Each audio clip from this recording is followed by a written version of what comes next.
বাংলা চলচ্চিত্রের রাজপুত্র সালমান শাহ ও স্ত্রী সামিরা হকের প্রেম ও বিয়ের গল্প কোনো অংশে সিনেমার চেয়ে কম ছিল না। সে সময় সিনে অঙ্গনে ব্যাপক চর্চায় ছিলেন আলোচিত এ দম্পতি। প্রেম, সাফল্য আর রহস্য ঘেরা গল্প নিয়েই একটা সময় নতুন করে সিনেমা বানাতে চেয়েছিলেন বর্ষিয়ান পরিচালক ছোটকু আহমেদ। জানা যায়, নির্মাতা ছোটকু আহমেদ স্বপ্নের রাজকুমার শিরোনামে সিনেমাটি তৈরি করার পরিকল্পনা করেছিলেন। এ প্রসঙ্গে ছোটকু আহমেদ জানিয়েছেন, সামিরার সঙ্গে যোগাযোগ করলে তিনি সিনেমার জন্য সম্মতি দিয়েছিলেন। তবে সালমানের মা নীলা চৌধুরীর আপত্তির কারণে সিনেমাটির কাজ থেমে যায়।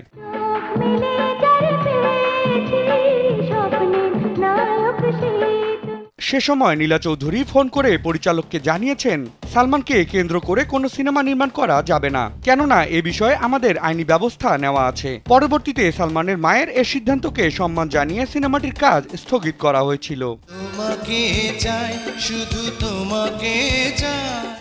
1990 সালের 12 জুলাই চট্টগ্রামের এক ফ্যাশন শোতে শুরু হয়েছিল সালমান ও সামিরার প্রেম।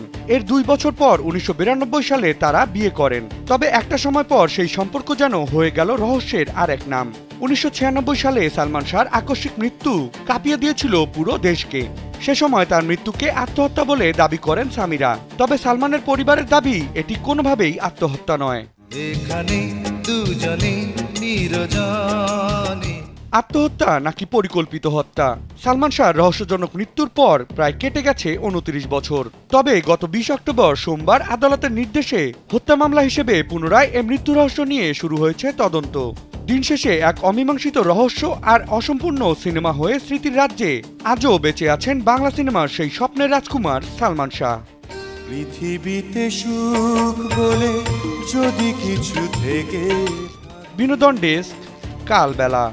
নাম ভালোবাসা।